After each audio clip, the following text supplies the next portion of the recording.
We're live. Hey guys, how's it going?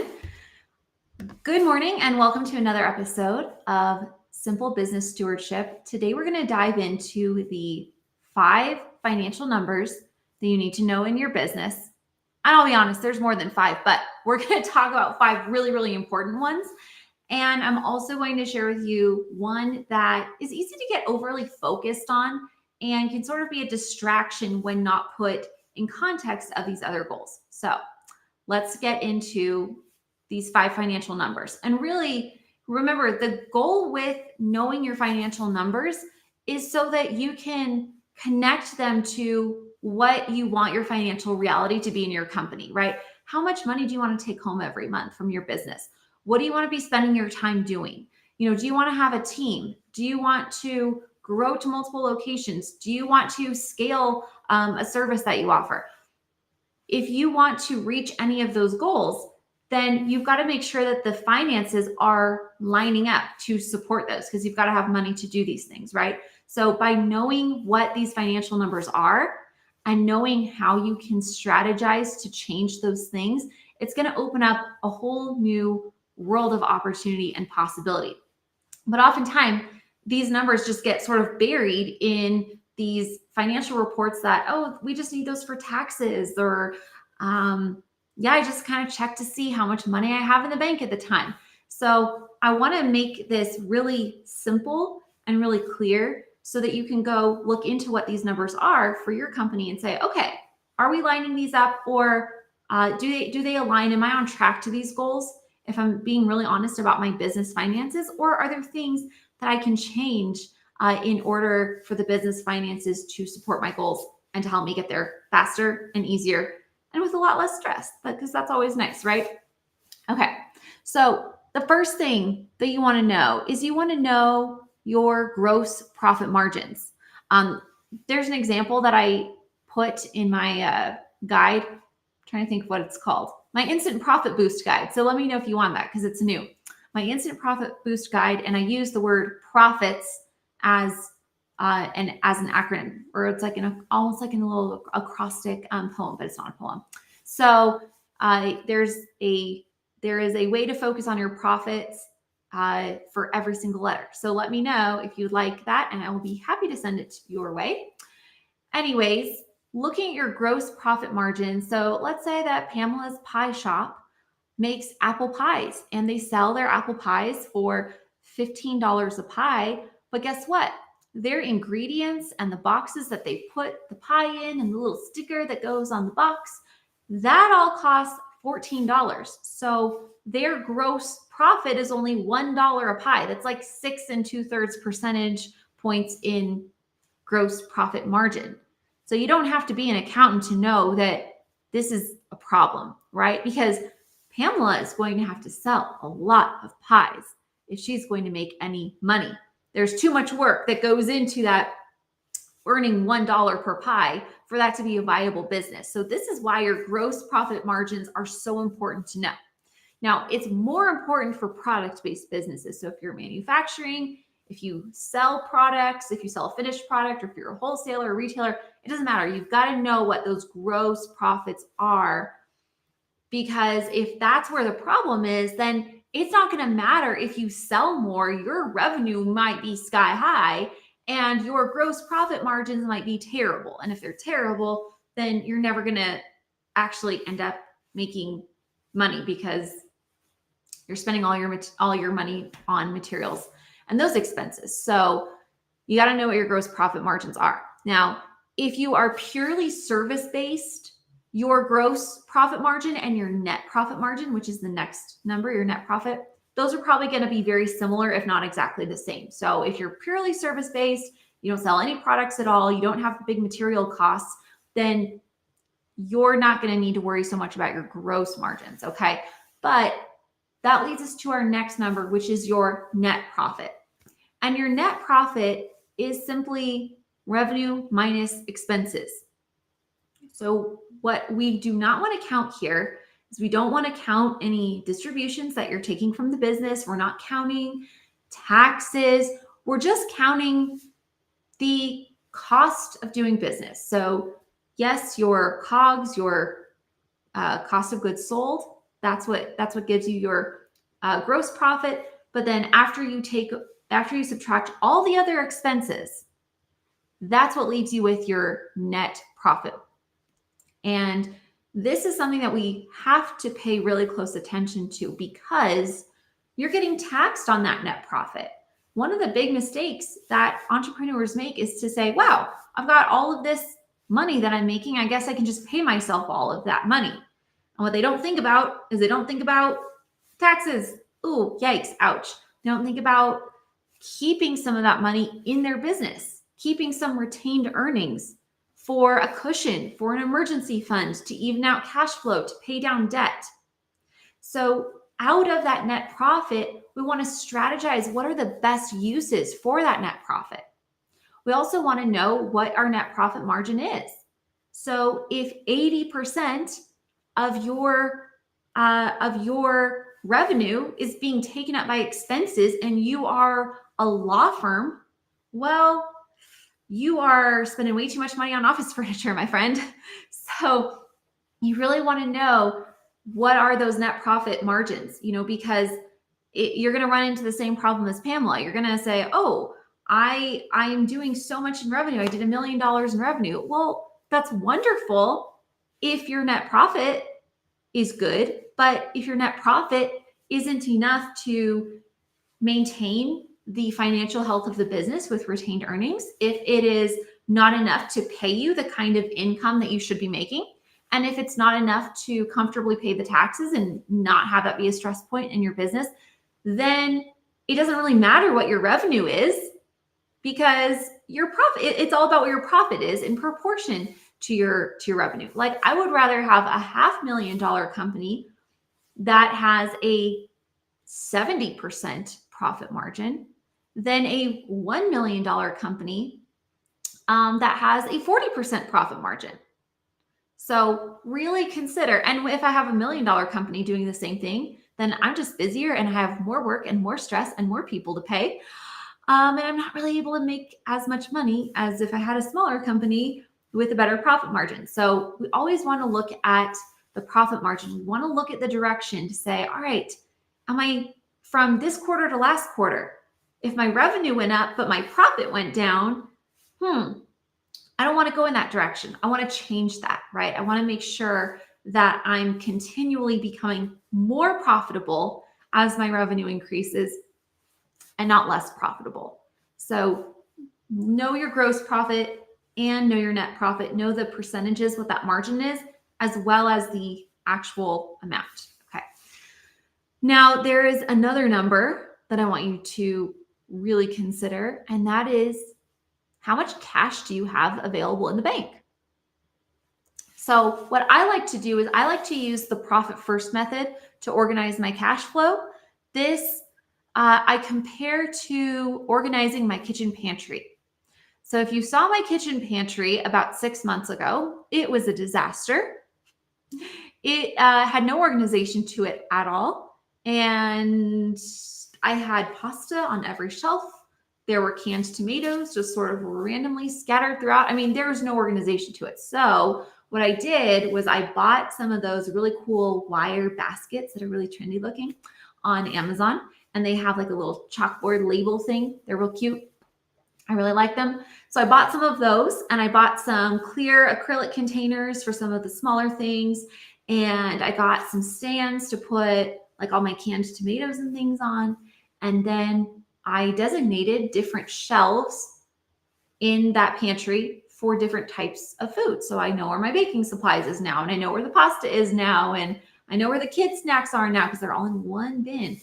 And so by doing that, by creating that separation, I can find things now. And I know when we're getting low on something and I don't double buy stuff anymore as much. And everything is much easier to find. And I don't have to sort through it and take inventory constantly and figure it all out.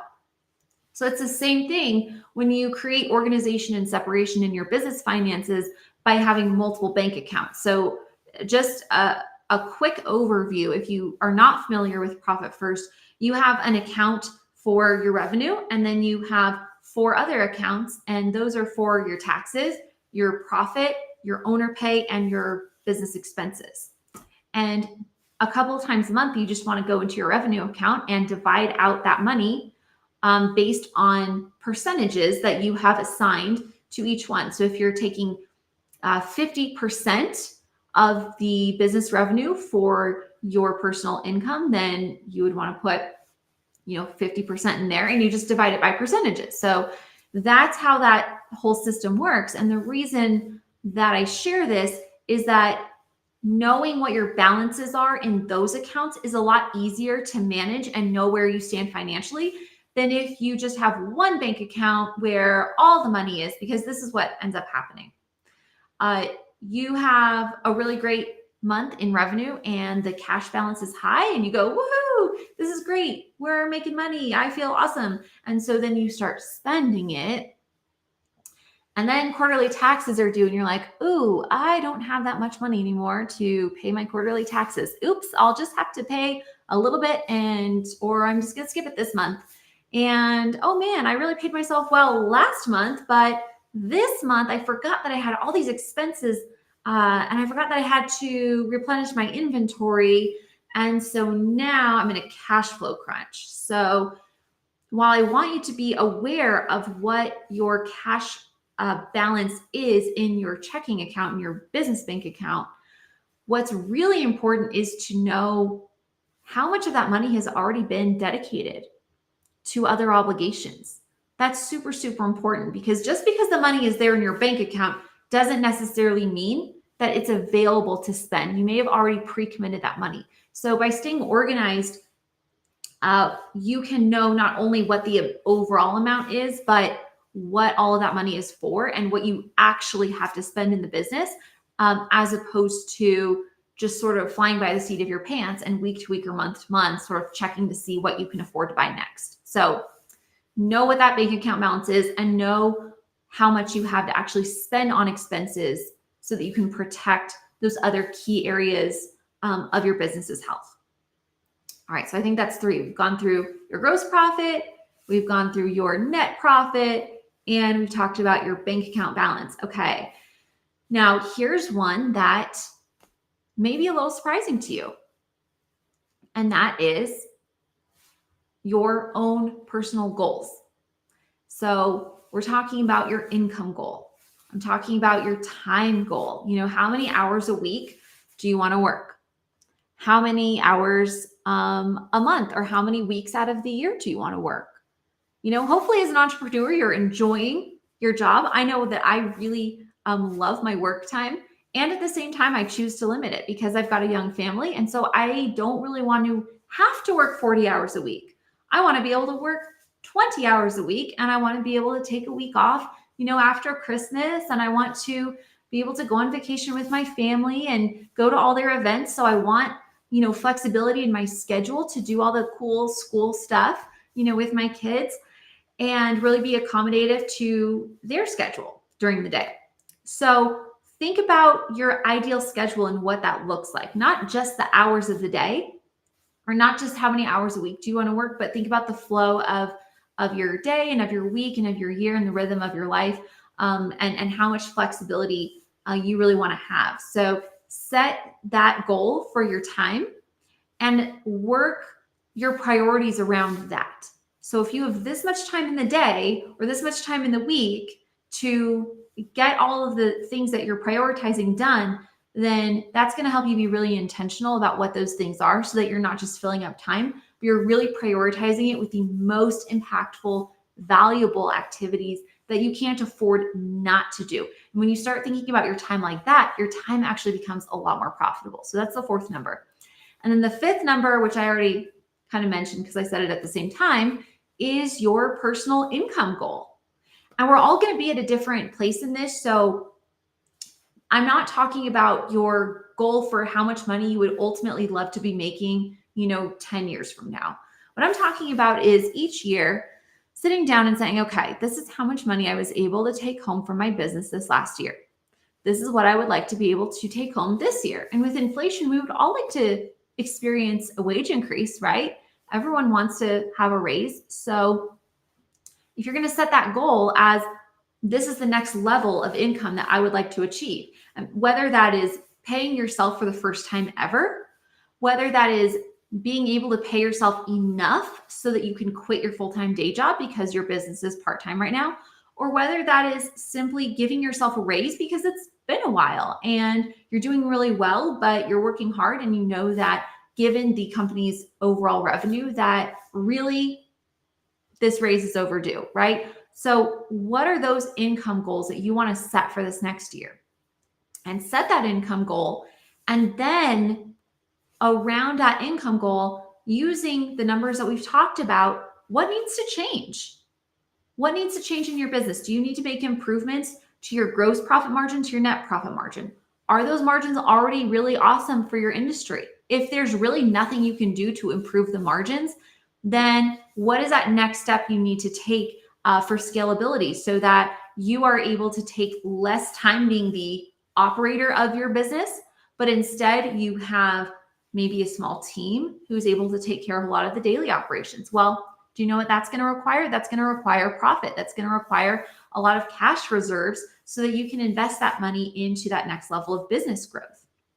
And so there's things that you can do strategically with your money so that you can achieve your goals for your business growth, for your own personal income, for your own personal freedom of time and flexibility so that your business is designed the way that you want it to look. And so you've got to know how much money you actually have. You got to know what your gross and net margins are. And you need to know very clearly what those goals are for your own personal income and your time. So those are the 5 numbers that I would start with as you are planning for profitability in 2023.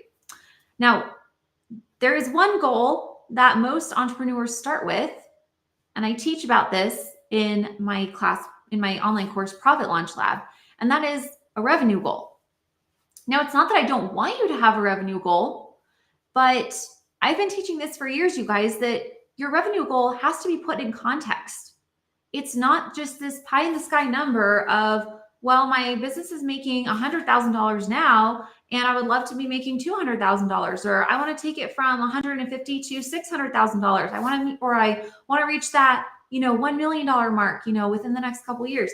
Those are all good goals to have, but not in a vacuum, not by themselves. We've got to define what those numbers mean. What is the picture that you are painting in your head of what that number is going to give you?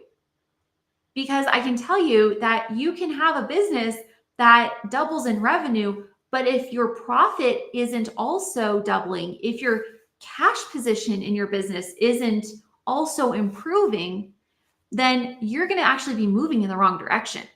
You're going to have less money to pay yourself. You're going to be busier. You're going to be more stressed out. And you're going to say, what the heck? I thought that when I doubled my revenue, that everything was going to be peachy. And that was my ticket to entrepreneurial freedom.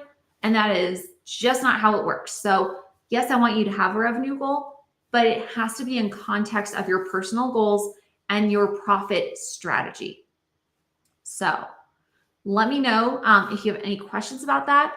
I do want to let you know that Profit Launch Lab is open for pre-sale right now. So we talk about all of these things and a lot more. Talk about how to understand your financial reports, not in a way where you're going to have to take an accounting class or anything like that. No, I don't even like that stuff. Okay. I'm talking about strategy. I'm talking about forward thinking, how to really mine those gems of data, just the ones that are the most important, that are going to give you the most insight so that you can look at your business finances with such clarity that you have the information that you need. It's like this aha moment, this missing link that has been the gap between you and getting to where you want to go in your business.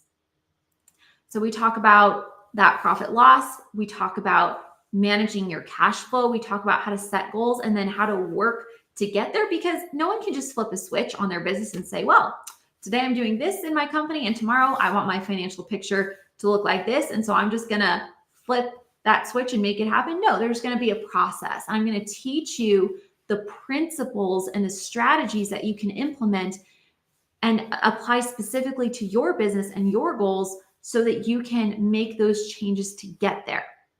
So profitability is what it's all about, you guys. And if you want to have a profitable 2023, then I really encourage you to check out Profit Launch Lab. Again, it's available for pre-sale, so it is $150 off until December 23rd. And I know we're all busy, so don't be like me, because what I do when I have an opportunity like this is I go, okay, great. That is awesome. I will think about that on December 22nd at midnight. And then I forget. And then I go, oh, shoot, I totally forgot, because I thought I had all this time in the world and it really wasn't that much time. So I really encourage you to check it out. I will put the link in the comments. And I made a post the other day and the link is there as well. But anyways, you can also go to my website and find the link there. But all that to say, sign up for Profit Launch Lab. Also, when you sign up for the pre-sale, you do get a free one-on-one session with me. And that's only for people who buy pre-sale. The doors for enrollment will close on January 2nd. So if you don't mind paying full price and you don't want the extra, the one-on-one coaching session, then you can sign up after Christmas until January 2nd. But after that, the doors are closing. So I encourage you to sign up now if you're looking to make more profit in your business, take home more income, not have any stress around tax time, really have a strategy and a plan to grow your business and not just sort of flying by the seat of your pants, spending money and hoping that it pans out. So this is about getting that game plan and strategy in place and making it simple and just, step-by-step actions. It's designed to be accomplished in 6 weeks so that you can really get your business finances organized and working for you, and to get you to more profitability. So, because that's what this is all about. All right. That is all for today. If you've got any questions, as always, feel free to post in the comments or send me a DM. And if you would like that document, the Instant Profit Boost document, then let me know and I will be happy to send that over to you. All right. Have a wonderful rest of your day and I'll see you next time.